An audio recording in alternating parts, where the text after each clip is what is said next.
fin de semana unas declaraciones interesantes por todo lo que ha sucedido alrededor del Aeropuerto Internacional Felipe Ángeles. Interesantes también por el personaje que dice, que realiza estas declaraciones, un político de larga trayectoria que hizo un trabajo ciertamente muy bueno y destacable al frente de la Secretaría de Turismo en el gobierno anterior y también en la banca de desarrollo, en su paso por la función pública. Me da mucho gusto poder saludar esta tarde a Enrique de la Madrid. Él es director del Centro para el Futuro de las Ciudades del TEC de Monterrey. Enrique, qué gusto saludarte. ¿Cómo te va? Muy buenas tardes. Jaime, buenas tardes. Me da mucho gusto saludarte a ti y al auditorio. A mí también, Enrique. A ver, ahorita hablamos primero, en segundo momento hablamos de tus aspiraciones que tienes y esta manera en la cual tú has dicho, oigan, pues yo también quiero apuntarme para el 2024, tengo el conocimiento, sé cómo se trabaja en la función pública y bueno, pues conoces todo esto desde muy pequeño, ni qué decirlo. Pero Enrique, hiciste declaraciones muy interesantes y quizá muy controvertidas que tienen que ver con el Aeropuerto Internacional Felipe Ángeles. Dices tú que de ganar la presidencia de la República en el 2024, cerrarías ese aeropuerto y se lo regresarías a las Fuerzas Armadas. ¿Entendí bien?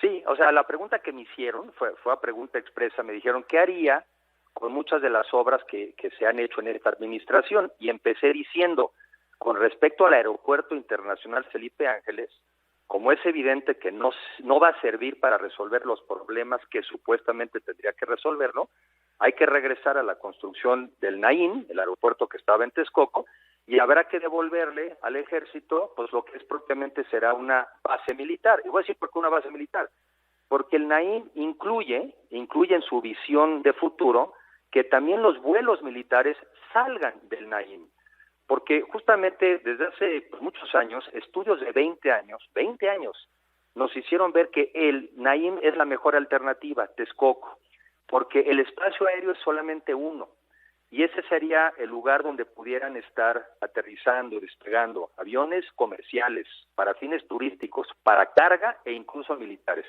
Jaime, en este mes de junio se hubieran inaugurado ya las 3 pistas del aeropuerto, con una capacidad de mover a 70 millones de pasajeros y con cuando menos 2 pistas con movimiento simultáneo. Eso estaría ocurriendo ya ahorita en México, de no haberse suspendido de manera unilateral esas obras. Entonces, habría que regresarle la base de Santa Lucía al ejército y recordar que en el Naim estarían también incluidos los vuelos del ejército para poder despegar. Solamente puedes tener un solo aeropuerto en esta zona del Valle de México.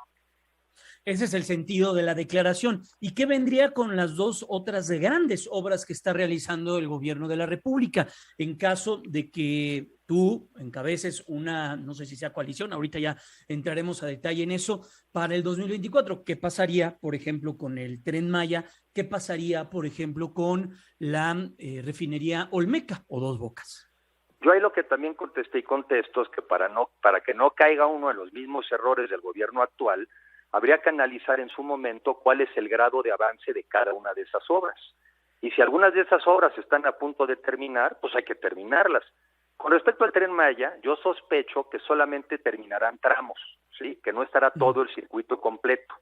Entonces, en su momento hay que analizar cuáles ya terminaron y obviamente pues hay que tratar de terminar las cosas que empezaron. Lo que a mí me preocupa de muchas de esas obras no es solamente si tenían o no sentido, sino quién va a pagar luego la operación, por ejemplo, de un tren, que muy probablemente el costo de operación sea tan alto, pues que no alcancen los boletos para cubrirlo. Pero a ver, para ser muy literal y no cometer los errores de este gobierno, en cada momento hay que analizar el grado de avance de las inversiones, y si lo que hace sentido es terminarlas, las terminamos. Porque lo que no hace sentido en este país es ponerte a deshacer las cosas cada que alguien entra a un nuevo gobierno. Entonces, yo sospecho que la refinería, también ya lo he dicho, la refinería no va a salir en los costos originalmente planteados, que eran 8,000 millones de dólares. Yo recuerdo haber hecho un video hace varios años donde dije que de acuerdo a expertos estaría más cerca de los 14,000 y no me estoy equivocando. El gobierno incluso ya aceptó que trae un sobrecosto del 50%. Por cierto, no es porque lo esté haciendo mal el gobierno, es que nunca fueron realistas los 8,000 millones de dólares que dijeron. Entonces, bueno, habrá que ver el grado de avance y evidentemente si está más cercano de terminarse, pues hay que terminarlas. Ahora, ¿van a hacer un buen negocio? Pues claro que no. Las refinerías en México pierden. Incluso las de ahorita no tienen una utilización de capacidad instalada arriba del 55%. Incluso ahorita no han podido refinar el monto de gasolina que decían que iban a producir. Pero en fin, Jaime, para ser muy concreto en la respuesta, en su momento hay que analizar el nivel de avance y si están cerca de terminarse, se terminan. Estamos platicando con Enrique de la Madrid, él es director del Centro para el Futuro de las Ciudades del TEC de Monterrey. Enrique, ¿quién o cómo se podría establecer una candidatura que sea encabezada por ti? ¿A través de un partido político? ¿Tú perteneces al PRI?